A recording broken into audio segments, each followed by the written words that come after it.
amigos televidentes, continuamos con Cerrando la Noche y como es costumbre ya a partir de esta hora vamos a conversar con los invitados que diariamente desfilan por este espacio. En la noche de hoy vamos a hablar de tecnología, vamos a hablar de GPT, de inteligencia artificial, de la revolución tecnológica 4.0, 2.0, 3.0, todo eso que tiene que ver con tecnología, pero vamos a hablar con un experto en la materia, un hombre que tiene la experiencia, los conocimientos y el background para hablar de este tema. Vamos a hablar con don José Armando Tavares, quien es director de BDO Digital. Con él vamos a conversar. Don Armando, buenas noches. Bueno, Giovanni, la verdad que agradecido siempre de estar en este espacio y bueno, es importante hablar de innovación, de progreso, de desarrollo para nuestro país y utilizar la tecnología como para lo que está diseñada, ¿verdad? Para ayudar a que las personas alcancen el máximo de su potencial. Usted como una persona con experiencia ya, que ha sido rector de una institución educativa importante en el país, conferencista nacional e internacional, director de una firma como BDO Digital y que ya ha ocupado funciones públicas y privadas, ¿cómo usted ve ese paso de la República Dominicana hacia el avance tecnológico cuando ya las compañías transnacionales que tenemos y las más importantes han comenzado a dar ese vuelco hacia lo digital? Ya han digitalizado su plataforma, ya muchas de ellas incluso ya están prestando servicios totalmente online, digital, como son los sectores financieros. ¿Cómo usted ve ese paso? ¿El Estado, el gobierno, como si los gobiernos o el Estado está dando esa transformación o se está quedando rezagado? No, yo pienso que hay un proceso de digitalización en marcha, que no inició hoy ni ayer, sino que ya viene desarrollándose desde años. La República Dominicana contó con su primera agenda digital que se llamaba eDominicana ya en el año 2000. De tal manera que efectivamente la República Dominicana a nivel de gobierno, a nivel de empresas, a nivel de sociedad en su conjunto, ha estado en un proceso de digitalización paso a paso.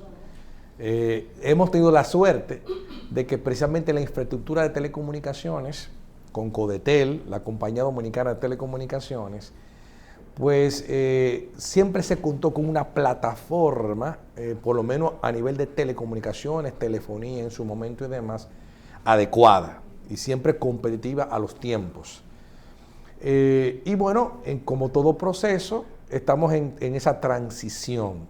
La Superintendencia de Bancos emite un informe, por ejemplo, de digitalización de la banca dominicana, de las instituciones financieras.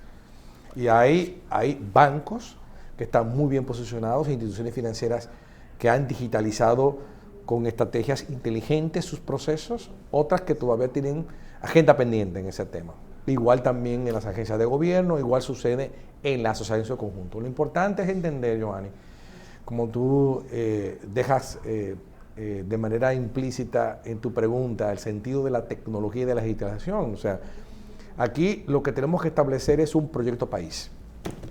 Reconocer que nuestro país no podrá ser o mantenerse siendo un país competitivo en crecimiento sostenible si no abrazamos la tecnología como un motor de desarrollo. Y nosotros, por ejemplo, tengo el honor de presidir y ser fundador de Libertad Digital, una organización sin fin de lucro que cree en la construcción de una verdadera nación digital, haciendo uso de la tecnología para un desarrollo humano integral de la gente, de los dominicanos y dominicanas. Por tanto, todo desarrollo tecnológico tiene que tener un rostro humano, ¿verdad? ¿Cómo impacto la vida de la gente? En sentido positivo de la palabra.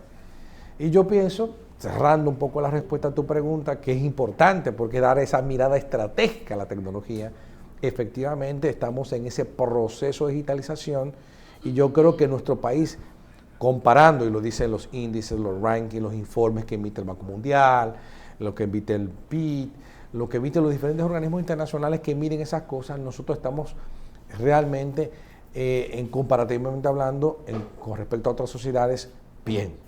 Y tenemos que continuar en ese proceso para estar mucho mejor de lo que estamos. Qué bueno, me parece muy bien. Yo entiendo que sí, que hemos estado avanzando como nación y que esos sectores que usted acaba de mencionar, el sector financiero, pero tengo una preocupación con el sector educativo, principalmente las universidades, las instituciones de educación superior. que aquí vemos que queremos ser competitivos, preparar nuestros recursos humanos, pero seguimos estando rezagados. Usted va a una institución educativa superior a prepararse en mercadeo, mecatrónica, software, diseño, y seguimos todavía como quedando incipientes. Tienen que irse a preparar a otros sitios, a México, a Estados Unidos, a España, a Europa, para obtener un grado superior, a pesar de que tenemos aquí universidades reconocidas y muy buenas, y aquí hay dominicanos que han competido en la NASA, e incluso tenemos dominicanos trabajando para la NASA y para el Silicon Valley, y tenemos todo eso, pero seguimos estando rezagados. ¿A qué se debe? Sí. Mira, en nuestros países tenemos que lidiar con una doble agenda. Tenemos una agenda de modernidad, tenemos franjas de la población viviendo y disfrutando, digamos, de las bondades de la tecnología, la cobertura del Internet y el acceso a un Internet de calidad en el Distrito Nacional, en la zona céntrica, está perfecta, clase mundial. Si nos vamos a provincias alejadas como Pedernales, como mi provincia Independencia, quizás un poco Dajabón, encontramos que esos índices de conectividad, acceso a un Internet de calidad y seguro no son tan de clase mundial, no son tan de primer mundo. Entonces, nuestro país tiene, digamos, esas dos realidades. ¿Qué tenemos que hacer nosotros como país? Pues atacar precisamente esas dos realidades, aprovechar lo que tenemos. Como tú bien mencionabas, hay universidades de prestigio, universidades que imparten educación superior de calidad, que tienen una oferta. Por ejemplo, el INTEC tiene la ingeniería cibernética, la ingeniería de datos. En el ITLA, en nuestra gestión, yo terminé de una rectoría de 16 años del ITLA. Yo fui que hice al ITLA, la Institución Técnica de Educación Superior, y creé toda la carpeta o portafolio de carreras. Dejé instalada el tecnólogo en ciencia de los datos, dejé instalado el tecnólogo en inteligencia artificial, el tecnólogo en mecatrónica, con un centro de mecatrónica de clase mundial. Pero ciertamente vemos que otras instituciones quizás no tienen elementos básicos de modernidad. Todavía están en construcción de su campus virtual para educación a distancia. Quizás el sistema de gestión académica que tienen no es el mejor, hay que mejorarlo. Yo tiendo a ver la realidad desde el punto de vista positivo. Yo creo que en República Dominicana, como tú bien mencionabas, hay talento, un talento de clase mundial.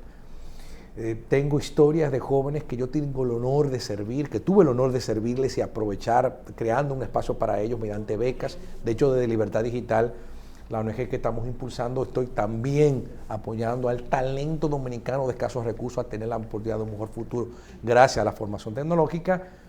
Pues yo me encontraba con un chico que venía del RIT, que es una universidad de prestigio en Estados Unidos, que había estudiado Software Engineering, ingeniería de software, y el joven está trabajando aquí en Banreservas con un muy buen salario, le va bien.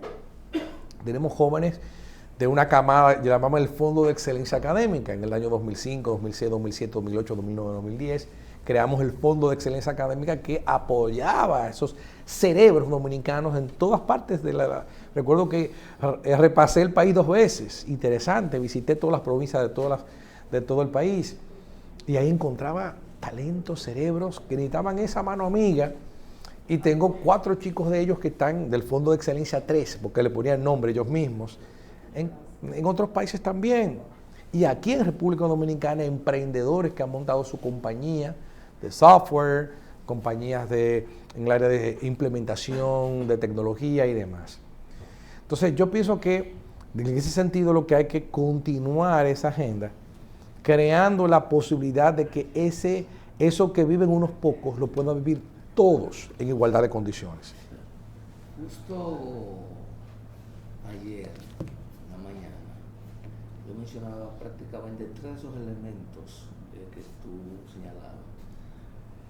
A propósito de todo este proceso de reforma que se abre en el país, desde ya, yo decía que reformar para qué, era la primera pregunta que me hacía, para que nada cambie y todo siga igual, por ejemplo. Y decía que aquí hay 3 desafíos. Este país sigue creciendo económicamente todos los años. Es un amigo a pesar de los gobiernos, y creo que tiene razón.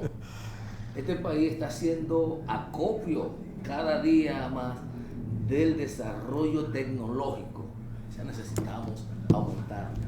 Pero hay un gran déficit que tiene que ver con el desarrollo humano, eso que tú mencionabas. Entonces, ¿cómo armonizar crecimiento económico por un lado, que va conectado a lo que te planteaste, acopio efectivo de la tecnología y el desarrollo humano? ¿Cuáles serían los tics, a partir de tu experiencia, que debiera el país, no el gobierno? El gobierno sale hoy, se va mañana, viene otro. El país que debiera manejar para ir avanzando en esa dirección. Es un planteamiento excelente. Miren, me encantó que en tu pregunta que tú dijeras ¿reforma para qué? ¿Cuál es el sentido de una reforma? Y el sentido de una reforma es si tenemos claro qué país queremos. Hay que soñar el país. Así como Juan Pablo Duarte y esos grupos de jóvenes inquietos fueron a Europa, vieron un desarrollo que no tenían aquí y volvieron de allá con esas ideas de libertad, de fraternidad, de construcción de una nación. Así hoy, más que nunca, quizás, tenemos que pensar en un proyecto país. ¿Qué República Dominicana queremos? ¿En qué República Dominicana soñamos? Leía un artículo en el periódico de Germania Montaz, que fue su directora de la DGI, y hablaba precisamente que toda reforma fiscal, hablando de reformas, lo primero que hay que hacer antes de pensar en una reforma fiscal es revisar la Estrategia Nacional de Desarrollo. En otras palabras, revisemos el plan país que tenemos para que esa reforma fiscal esté conectada a esa visión país. ¿Cuál es la visión país que, por ejemplo, yo quisiera aportar y que quiero compartir con ustedes y todos aquellos que les miran, que les siguen desde sus casas, a través de los medios digitales y a través de la televisión? La educación. La reforma o la revolución o la transformación, mejor dicho, más importante que hacer en la República Dominicana, que es una agenda todavía pendiente, es la educación. Porque con la educación, conectando esas tres columnas que tú mencionabas, lo primero que trabajamos es a la persona humana. Una educación de calidad tiene que habilitar a esos niños, niñas, adolescentes y jóvenes para que puedan explotar al máximo su potencial, no solamente a nivel cognitivo, a nivel de conocimiento, sino a nivel espiritual, a nivel de persona. Una persona educada aumenta su autoestima, tiene mayor pensamiento crítico, capacidad para analizar las situaciones que se le presentan. Una persona educada, recuerdo que estaba haciendo unos estudios en el Boston College, que es una universidad en Estados Unidos muy buena, estaba haciendo una semanita, un entrenamiento sobre internacionalización de la educación superior y nos tocaba, ellos tienen una línea de investigación en el área de impacto social de la educación superior en los países. Está demostrado científicamente que mientras más educado es una nación, menos criminalidad. Mientras más título académico tenga un ser humano, menos propenso, por lo menos al crimen violento, al crimen...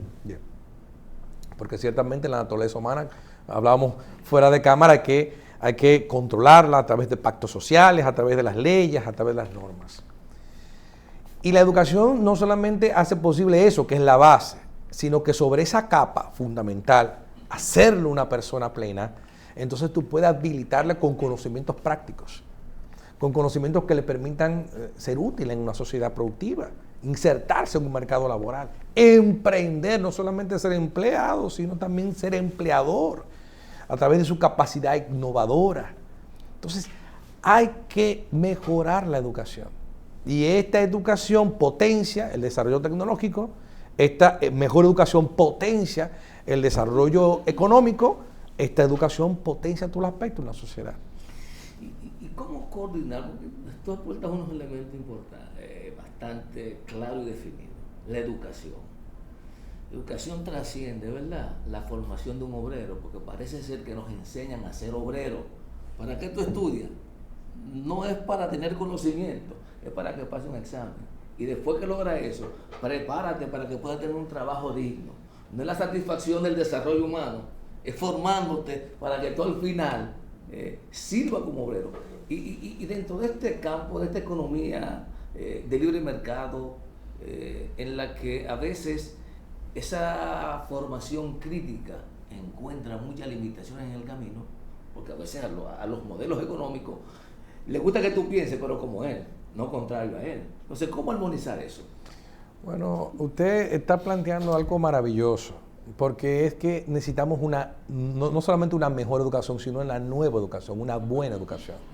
Quizás volver a los tiempos clásicos, a los tiempos de Sócrates, de Platón, de Aristóteles, donde había una filosofía en el término de amor hacia la sabiduría, hacia el conocimiento mismo. Entonces, una buena y una nueva educación tiene que conducir a eso, a que los seres humanos sean virtuosos, a que los seres humanos aspiren a los carismas mayores, a las cualidades que adornan a una alma noble, ¿verdad? Que eso que usted decía es verdad. Y toda buena educación conduce a eso, a que la gente se enamore de los temas, que la gente pueda tener un conocimiento de sí mismo y que descubra en ese proceso de introspección qué es lo que le gusta, cuál es su vocación, cuál es el talento que tiene. Y por esa vía explotar ese talento y que se exprese como se tenga que expresar, ya sea a través de contribuir en la construcción de una institución pública o privada, una empresa, o ya sea él emprendiendo y creando él conocimiento y creando él innovación. Yo he tenido el privilegio desde los 19 años, cuando conseguí mi primer empleo. Yo era estudiante de la carrera de Ingeniería de Sistema de Comunicación de la Pucamaima y busqué empleo. Había cumplido el primer año de estudios y necesitaba trabajar para pagar mis estudios. Y también yo soy muy de la iglesia, muy católico, había un encuentro de juventud y tenía también necesidad de buscar dinero para pagarme ese encuentro. Y Dios permitió de que mi primer empleo fuera de profesor de cómputos en el año 1993, que eso era una novedad. Claro, totalmente. El Calazán, donde yo también estudié ahí, tenía un laboratorio de informática con 10 computadoras PCXT, sin disco duro. Y era obviamente un laboratorio de computadora de última generación. De última generación. Tecnología de punta. Y en ese momento, hasta la fecha, siempre he estado vinculado de manera directa o indirecta. Ahora estoy como socio director de BDO Digital. BDO es una de las 5 primeras firmas más grandes del mundo en términos de consultoría y asesoría. Yo estoy en el área dirigiendo el área de soluciones tecnológicas. Pero simplemente para terminar, efectivamente, desde ese momento comprendí, y es lo que me enamora de la educación, la capacidad que tiene de transformar la vida de la gente de una forma integral. Y yo creo que esa es la clave para tener y construir un futuro mejor para nuestro país. Qué conversación con don José Armando Tavares, quien es director de BDO Digital, conferencista internacional, profesor universitario, una persona experta en estos asuntos de tecnología y con experiencia en instituciones de educación superior. Don José Armando, me gustaría saber un poquito más, porque el día pasado lo vi en una conferencia, en una charla, precisamente del Banco Popular. Esa charla que usted da, esa conferencia, ¿a qué nicho de mercado está dirigido? Sé que como una firma consultora, pues son diferentes áreas, aspectos, tiene que ver con el sector gobierno, sector turismo, zona franca, es inmenso, todos los ámbitos. Pero regular, ¿qué más demanda esas empresas cuando lo solicitan a usted y a su firma para esa asesoría, para esos entrenamientos? ¿Qué más demanda la sociedad? Sí, ahí estuve yo en el foro Impulsa, ¿verdad? Del Banco Popular. Fue una experiencia súper agradable. Y efectivamente, yo he dado más de 57 conferencias, charlas y he participado en paneles en el último año para hablar sobre el tema de inteligencia artificial. He dedicado tiempo a eso. De hecho, estoy a punto de publicar un libro que he estado trabajando durante este año. Y bueno, aparte de eso, pues he hecho experiencia proveyendo servicios de consultoría en inteligencia artificial y ciencia de los datos. Efectivamente, estamos en un momento, digamos, donde el tema inteligencia artificial se ha vuelto una tendencia. Sí. En las redes sociales, en internet, en la conversación diaria. Ocurrió en noviembre del 2022 algo que cambió y viralizó el tema, cambió la percepción que tenía la humanidad sobre eso, que fue el desarrollo y puesta en producción, puesta en marcha, de la primera herramienta de inteligencia artificial generativa, friendly, amigable, fácil de usar, llamada ChatGPT, creada por OpenAI, que es una empresa que dirige el señor Sam Altman, una empresa con sede en Silicon Valley. Entonces, a partir de ahí, los seres humanos en el planeta por primera vez descubrimos que esta IA iba más y que era fácil interactuar mediante un chat, y que no solamente uno podía conversar con ella, sino que uno podía consultar información, podíamos indicarle que realizaron una serie de tareas, creación de texto, por ejemplo, y que la IA en cuestión de segundos podía producir ese contenido. Yo necesito analizar un contrato laboral, soy abogado especialista en derecho laboral, y yo le podía pedir a la IA que construyera un contrato forma con las indicaciones que yo le suministrara a través de lo que se conoce como prompt, o precisamente conjunto de instrucciones que uno pone en lenguaje natural. La IA interpreta eso y genera texto. Una cosa impresionante. Yo recuerdo que fue uno de los primeros que me registré en la plataforma y luego la gente ha ido asumiéndolo y ha ido apoyando. ChatGPT no es la única herramienta de lenguaje natural o modelado de lenguaje natural, sino que ya hay muchísimas herramientas por fabricantes importantes como Google, Microsoft y demás. Microsoft tiene Copilot, que es una IA con diferentes aplicaciones. Google tiene Gemini, pero hay diferentes herramientas de diferentes productos. En República Dominicana están en eso. Estamos también en esa fiebre. Hay una nueva fiebre del oro. Todo el mundo quiere aprovechar la IA para ver cómo eso me ayuda a reducir costos, me aumenta mis ingresos y me optimiza mis procesos. O sea, de alguna manera yo quiero aprovechar esa gran innovación que todo el mundo está en eso, pero que todavía en este momento nadie sabe cómo aplicarlo. Y nos están llegando ciertamente de diferentes sectores requerimientos. De hecho, una empresa del área de seguros,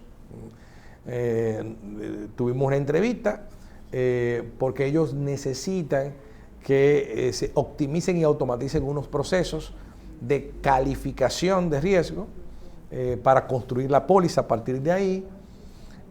Otra empresa también nos está pidiendo que nos ayude a optimizar su canal de ventas. Ellos son mayoristas y ellos necesitan obviamente gestionar mejor a esos minoristas. No menciono las compañías por cuestión de confidencialidad. Es decir, están empresas del sector financiero, empresas del sector retail, requiriendo que alguien experto les acompañe de cómo implementar esa IA para hacer que su empresa y el servicio que presta alcance un nivel superior. La IA tiene también un uso coloquial, un uso del día a día. Yo veo que ustedes tienen aquí dispositivos modernos, entonces son profesionales exitosos, ¿verdad?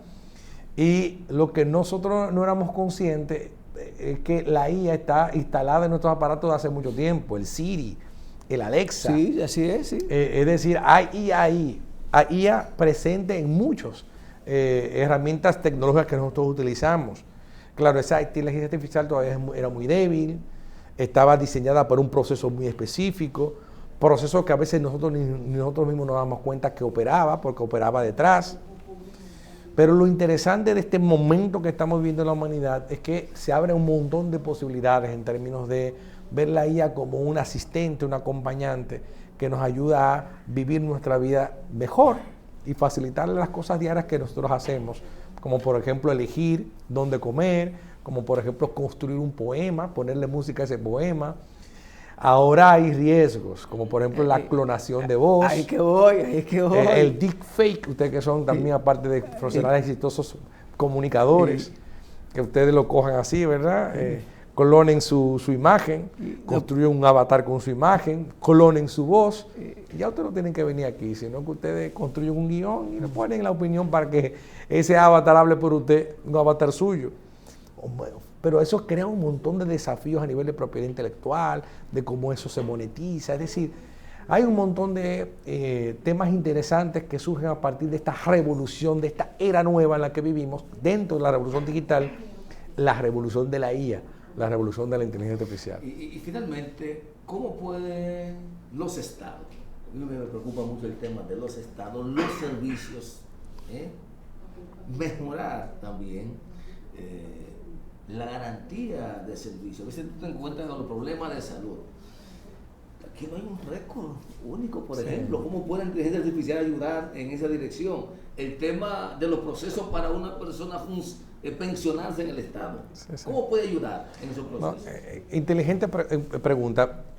La IA necesita data. El algoritmo de inteligencia artificial necesita ser entrenado para poder hacer para lo que fue diseñado. Normalmente, por ejemplo, analizar un gran volumen de información, identificar patrones en ese volumen de información y sugerir caminos. O sea, interpretar esa data y sugerir al usuario de la IA caminos según lo que le pide la IA. Entonces, tú has puesto un ejemplo interesante. Voy a utilizar ese mismo ejemplo, el tema de la salud. O sea, es importante que previo a la implementación de inteligencia artificial en el sector salud, que se digitalice todos los expedientes médicos de todos los pacientes de la República Dominicana y a través de esos récords médicos que tienen que ser manejados con ética y confidencialidad, pueda analizarse, por ejemplo, cuál es la propensión por región, por barrio, por ciudad, por pueblo, a una enfermedad determinada. Yo creo que los ocoeños estaban preocupados de que había mucha incidencia de cáncer. Bueno, si tuviéramos todos los expedientes digitales, médicos digitalizados, a través de una herramienta de IA podemos analizar esa data, identificar patrones y quizás ver cuál es el origen de ese comportamiento a nivel de salud. El rol del gobierno, concluyo, mi visión es que el rol del gobierno tiene que ser un rol de regulador y crear incentivos para la innovación en el área de la IA. Es decir, que lejos de intervenir, creando ella innovación, el gobierno tiene que establecer marcos regulatorios que no frenen la innovación, sino que la promuevan y la enmarquen dentro de un esquema ético, porque puede ocurrir temas de sesgo algorítmico, puede amenazar, por ejemplo, el trabajo diario. Si hay una automatización intensiva en República Dominicana del trabajo, claro, si va a afectar la empleomanía. Si yo empiezo a sustituir todo el nivel asistencial y lo que pongo son chatbots, pues hay un desempleo enorme en ese nivel. Entonces, es una preocupación del gobierno, del Estado, cómo se comporta el empleo a través de una innovación tecnológica que puede crear una disrupción y generar desempleo en una nación. Por tanto, nosotros actualmente tenemos una estrategia de inteligencia artificial, tenemos que continuar eso con una ley, con una serie de normas y estándares y dejarse ayudar para que efectivamente aquí se cree un esquema de innovación que utilice la IA para potenciar al ser humano, no para limitarlo. José Armando, gracias por aceptar la invitación y estar aquí con el público cerrando la noche. Es un honor estar aquí, la verdad que es muy agradecido. Cómo no, cómo no. Señores, conversamos con don José Armando Tavares, director de BDO Digital, conferencista internacional, profesor universitario. A ustedes gracias por la sintonía. Este equipo encabezado por Junior Espinosa y quien les habla, Giovanni Almuti. Nos despedimos. Será pues hasta mañana.